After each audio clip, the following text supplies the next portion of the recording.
Hello friends, welcome to my channel Abdul Educare. दोस्तों, आज की इस वीडियो में हम standard 5th environmental studies part 1 का chapter number 1 our earth and our solar system का एक्सप्लेनेशन देखेंगे। तो दोस्तों, ये जो वीडियो है ये वीडियो पार्ट 2 है। पार्ट 1 इस लेसन का मैंने एक्सप्लेन कर दिया है। अगर वो वीडियो आपने नहीं देखा है तो मेरे चैनल अब्दुल एडुकेयर पर जाकर जल्दी देख लीजिए। तो फ्रेंड्स, चलिए वीडियो को स्टार्ट करते हैं। उससे पहले मैं आपको एक बात बताना चाहूँगा, हमने आपके एंटरटेनमेंट पर्पज़ के लिए दूसरा चैनल भी खोला है जिसका नाम है अब्दुल एंड रुबीना चैलेंज, जहां हम आपके लिए चैलेंजिंग वीडियोस लाते रहते हैं। तो उस चैनल को भी आप सब्सक्राइब करो प्लीज़, और लाइक भी कर देना। तो उस चैनल का लिंक आपको डिस्क्रिप्शन बॉक्स में मिल जाएगा फ्रेंड्स। तो चलिए वीडियो को स्टार्ट करते हैं। तो हमने ये चैप्टर को जो 5 क्वेश्चन थे हमारे, ये एक मिनट, हाँ, तो ये जो हमारे 5 क्वेश्चंस थे फ्रेंड्स, ये हमने फर्स्ट लेक्चर वीडियो में कवर किए थे। अभी हम ग्रेविटी से कंटिन्यू करेंगे एक्सप्लेनेशन। तो चलिए स्टार्ट करते हैं। ग्रेविटी, तो फर्स्ट ऑफ ऑल ग्रेविटी क्या होता है, तो पहले मैं आपको डायरेक्टली नहीं समझाऊंगा, पैराग्राफ पढ़कर मैं ग्रेविटी का मतलब समझाने वाला हूँ। All heavenly bodies exert a force of attraction और अ पुल ऑन वन अनदर। तो जो भी हेवनली बॉडीज़ है, जैसे कि प्लैनेट्स, एक एग्जांपल ले लो, प्लैनेट्स भी एक हेवनली बॉडीज़ है। जो भी चीज़ हमारे स्काई में होती है, स्पेस में होती है, उसे हम हेवनली बॉडीज़ कहते हैं। तो समझो प्लैनेट्स, तो हमारे 9 डिफरेंट प्लैनेट्स हैं। तो हमारे की जो प्लैनेट्स हैं वो क्या करते हैं, एक दूसरे पर फोर्स ऑफ अट्रैक्शन डालते हैं। Exert a force of attraction और अ पुल मीन्स एक दूसरे को वो खींचते हैं। फोर्स ऑफ अट्रैक्शन मीन्स एक दूसरे को वो पुल करते हैं, अपनी तरफ खींचते हैं, एक्सर्ट करते हैं फोर्स ऑफ अट्रैक्शन, एक दूसरे पर वो फोर्स डालते हैं। This force is called the force of gravity. ये फोर्स को हम फोर्स ऑफ ग्रेविटी भी कहते हैं friends. The sun exerts a gravitational pull on all planets, whereas the tendency of the planet is to move away from the sun. तो जो सन है हमारा सूरज, वो सारे प्लैनेट्स को खींचता है और सारे प्लैनेट्स के ऊपर ग्रेविटेशनल पुल डालता है, यानी कि सबको अपनी तरफ ग्रेविटी से खींचता है। पर प्लैनेट्स हमारे क्या करते हैं, प्लैनेट्स की टेंडेंसी क्या होती है, प्लैनेट्स की हैबिट क्या होती है, उधर प्लैनेट्स की ये हैबिट होती है कि जो सन उनको अपनी तरफ खींचता है, सारे प्लैनेट्स को सन अपनी तरफ खींचता है। पर प्लैनेट्स की हैबिट क्या होती है, प्लैनेट्स क्या करते हैं, वो अवे होते हैं उससे। मीन्स सन खींच रहा है तो वो सन की तरफ नहीं जाएंगे। अगर वो सन की तरफ चले गए तो वो सब जल जाएंगे और सन के अंदर चले जाएंगे। तो अगर समझो हमारे अर्थ को अभी सन खींच रहा है, तो एक्चुअली में हमारा सन सबको खींचता है, हर प्लैनेट्स को खींचता है, तो अभी अर्थ को भी खींचेगा। तो अगर अर्थ खींचने पर चला जाता है तो वो जलकर भस्म हो सकता है, यानी कि डिस्ट्रॉय हो सकता है। इसीलिए प्लैनेट्स क्या करते हैं, जब सन उन्हें खींचता है तो वो क्या करते हैं, उससे अवे होते हैं। उनकी वो हैबिट होती है, सन के अवे अपोजिट डायरेक्शन में वो जाते हैं। As a result of this 2 forces, तो देखो एक तरीके से सन फोर्स डालता है प्लैनेट्स पर और प्लैनेट्स दूसरी तरफ फोर्स डालते हैं। तो ये 2 फोर्सेस की वजह से a planet keeps revolving around the sun as a fixed distance in a fixed orbit. तो इसकी वजह से, ये 2 फोर्स की वजह से उनके बीच में डिस्टेंस मेंटेन होता है। तो इन प्लैनेट्स की वजह से, इसीलिए वो प्लैनेट्स घूमते रहते हैं, रिवॉल्व करते रहते हैं, चक्कर लगाते रहते हैं सन का फिक्स्ड डिस्टेंस पर और उनके फिक्स्ड कक्षा पर, ऑर्बिट पर। In the same way satellite revolves around their planet. इसी वे में सैटेलाइट जो होती है वो भी प्लैनेट्स के अराउंड रिवॉल्व करती है। जैसे कि अभी सैटेलाइट भी, हमारा प्लैनेट जो है अभी सैटेलाइट को अपनी तरफ खींचेगा, पर सैटेलाइट दूसरे डायरेक्शन में उसे अपने आप को खींचेगी। तो इसीलिए उन दोनों में डिस्टेंस मेंटेन होता है और वो सैटेलाइट्स भी रिवॉल्व करते रहती है, चक्कर मारते रहती है, किसका, हमारे प्लैनेट्स का। In which direction do this things falls, इधर कुछ क्वेश्चंस पूछे गए हैं कि कौन से डायरेक्शन में ये थिंग्स गिरते हैं। तो फर्स्ट है हमारा leaves, flowers, fruits from a tree.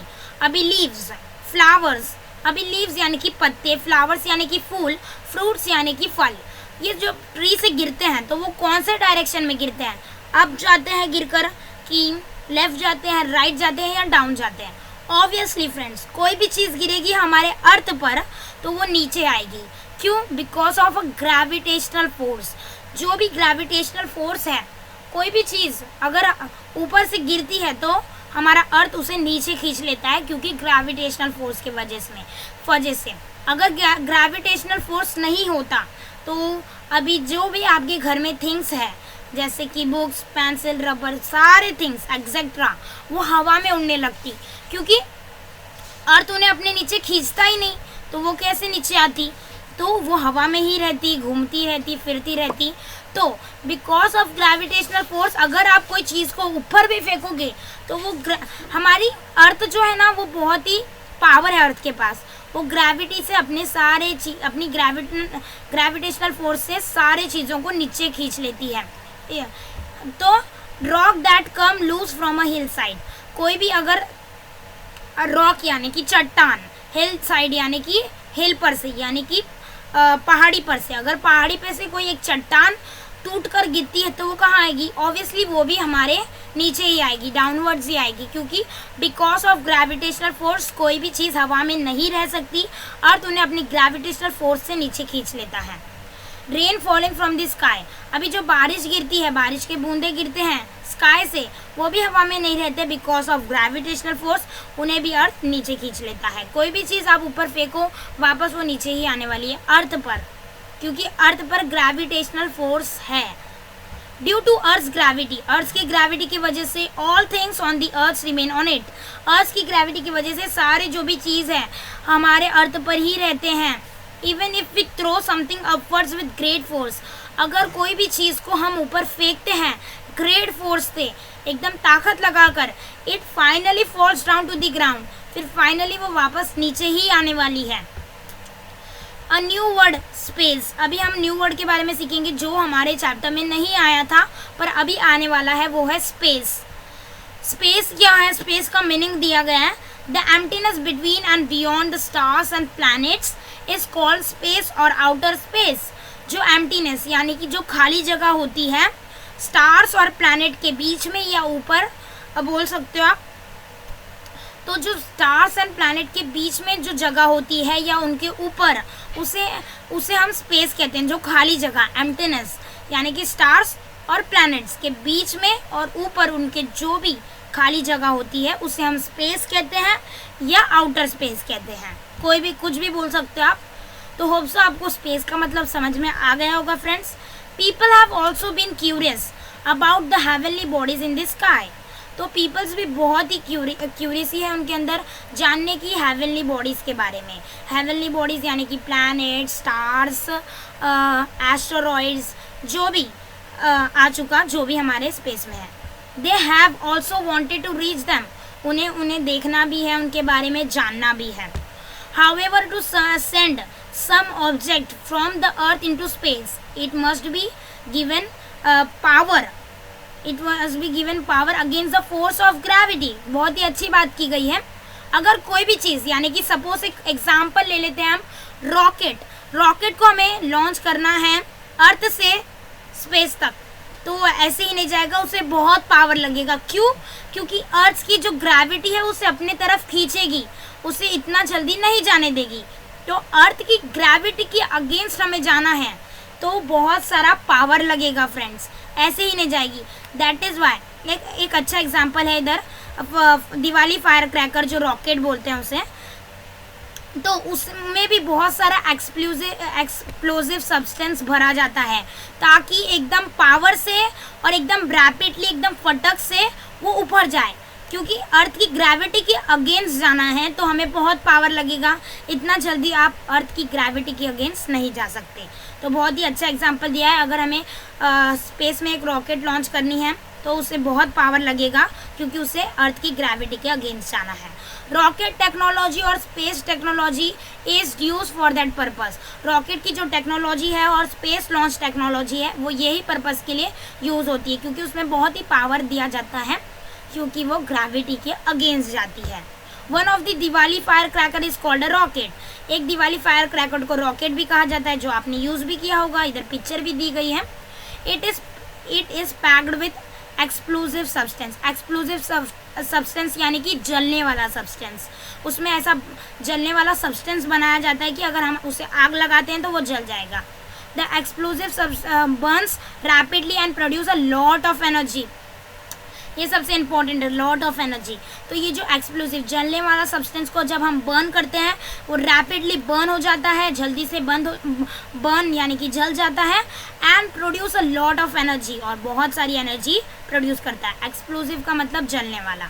तो the design of the rocket is such that the fire cracker is pushed in a certain direction at a great speed. Rocket को ऐसा डिज़ाइन किया जाता है कि जैसे ही हम जलाते हैं तो फटक से उसमें फोर्स आ जाए, एकदम लॉट्स ऑफ एनर्जी आ जाए, और वो ऊपर कोई एक सर्टेन डायरेक्शन, कोई भी डायरेक्शन में जाकर ग्रेट स्पीड से जाकर फट जाए। तो वैसे ही हम स्पेस लॉन्च टेक्नोलॉजी में भी यूज़ करते हैं, क्योंकि हमें अर्थ की ग्रेविटी के अगेंस्ट जाना है।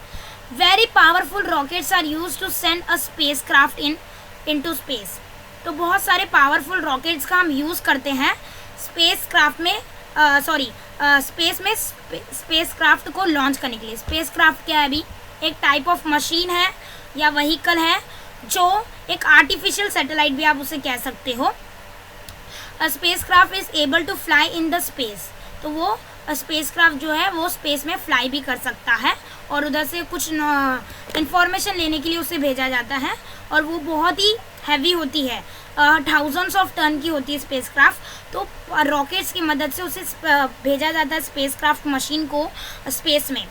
A tremendous quantity of fuel is burned in rockets so that the spacecraft weighing thousands of ton can be launched into space. बहुत सारा क्वांटिटी में ईंधन को जलाया जाता है, फ्यूल को जलाया जाता है इन रॉकेट्स के अंदर, सो दैट स्पेस क्राफ्ट, इतनी वजन जो मशीन है स्पेस क्राफ्ट जो थाउजेंड्स ऑफ टन की है, जिसका वजन थाउजेंड्स ऑफ टन की है, वो लॉन्च हो सके स्पेस में। इन द 20th century में a few countries of the world develop space technology and sends hundreds of spacecraft into space.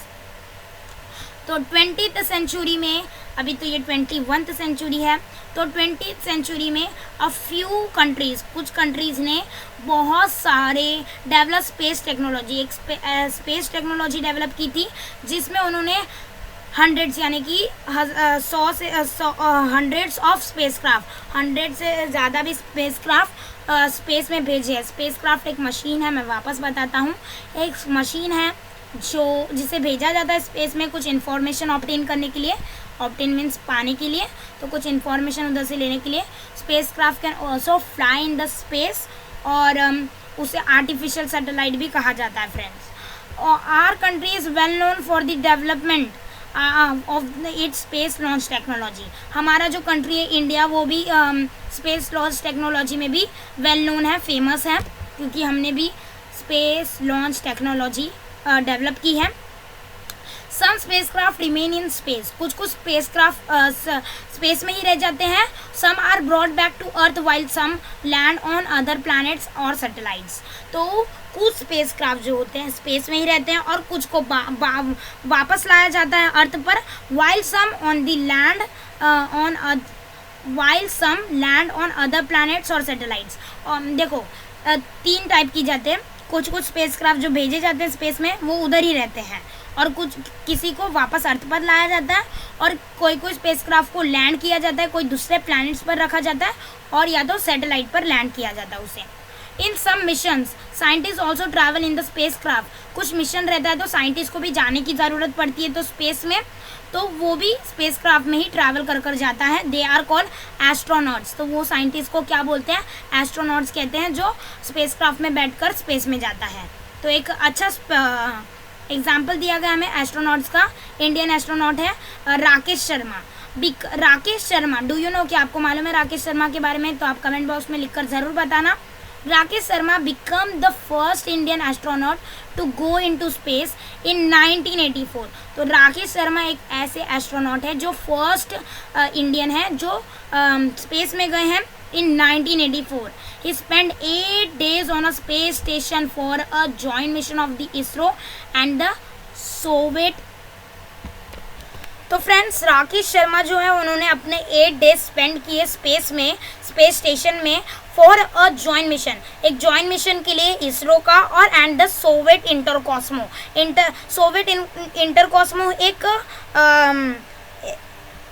तो सोवियत इंटरकॉस्मो एक स्पेस लॉन्च प्रोग्राम है दोस्तों। और उन्होंने राकेश शर्मा जी ने 8 डेज स्पेंड किए थे स्पेस स्टेशन में को जॉइंट मिशन इसरो और सोवियत इंटरकॉस्मो के लिए।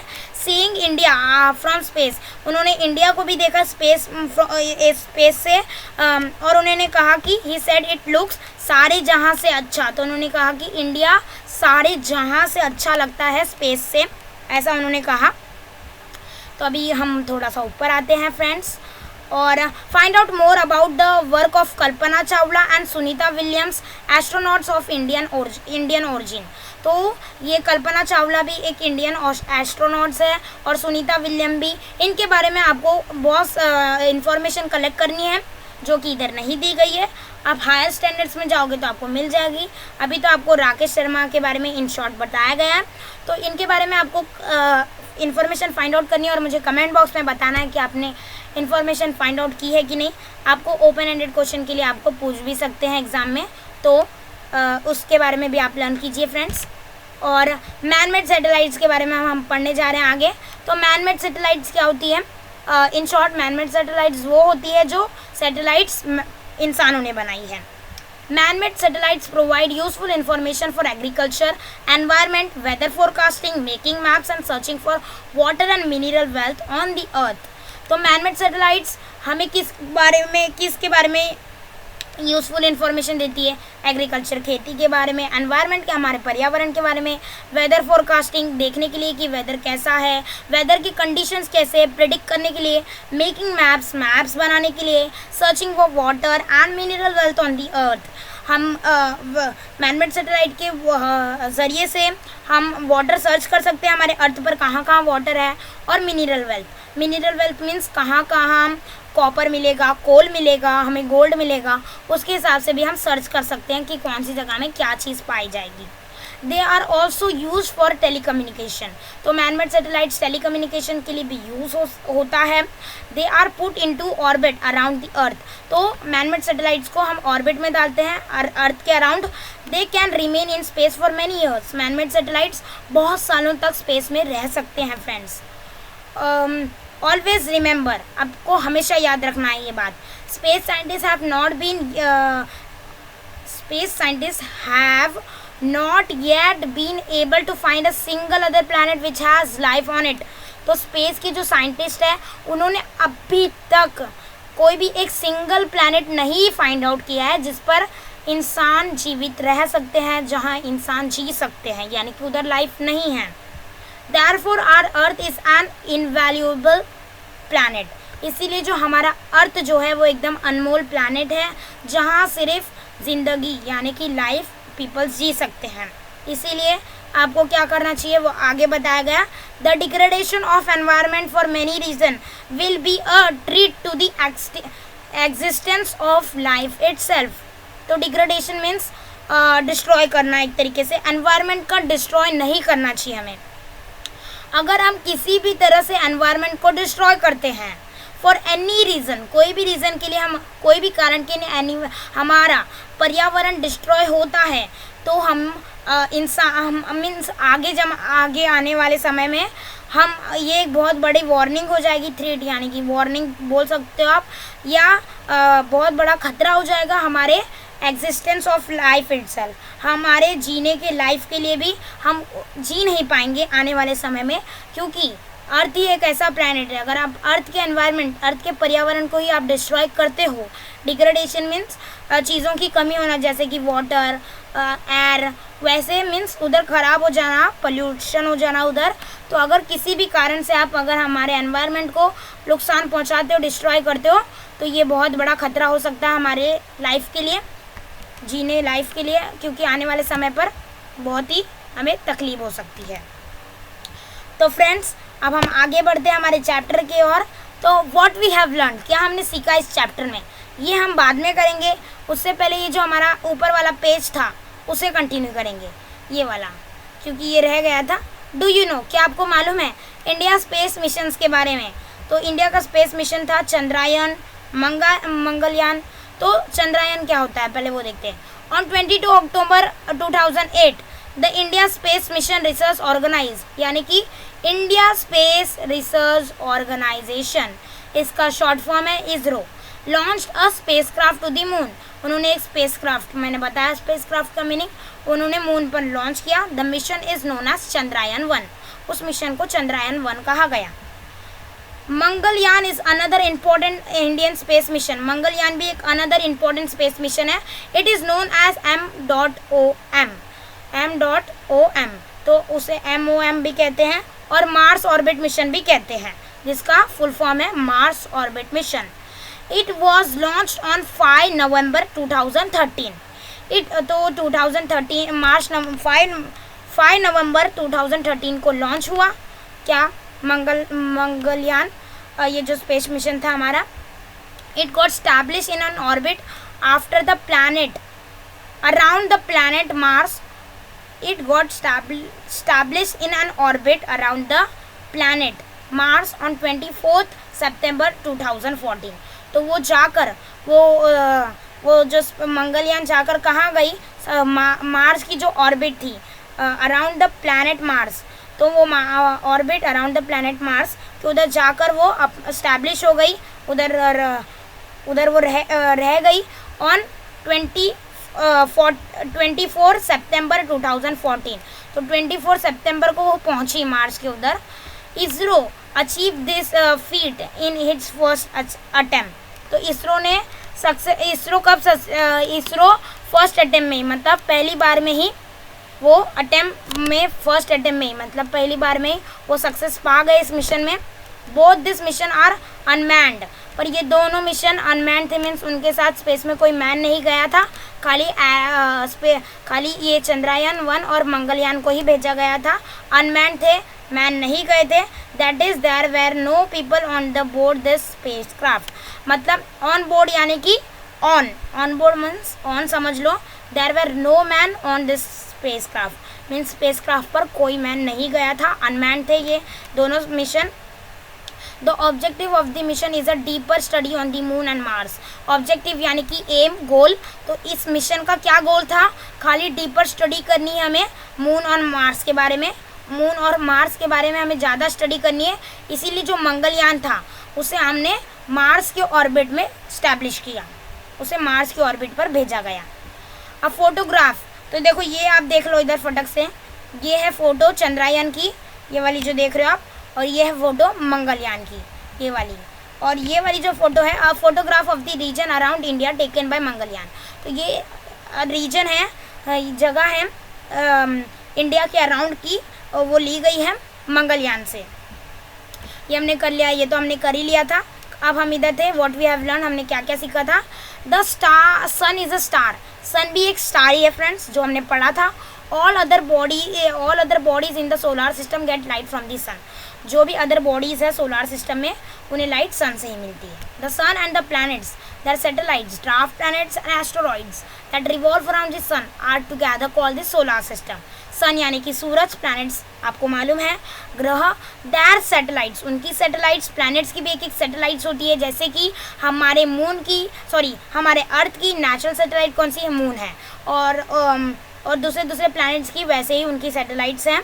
और ये नेचुरल सैटेलाइट्स के बारे में बात हो रही है, तो उनकी सैटेलाइट्स और सन, सूरज और प्लैनेट्स और सैटेलाइट्स, और छोटा प्लैनेट जो है हमारा ड्वार्फ प्लैनेट प्लूटो है।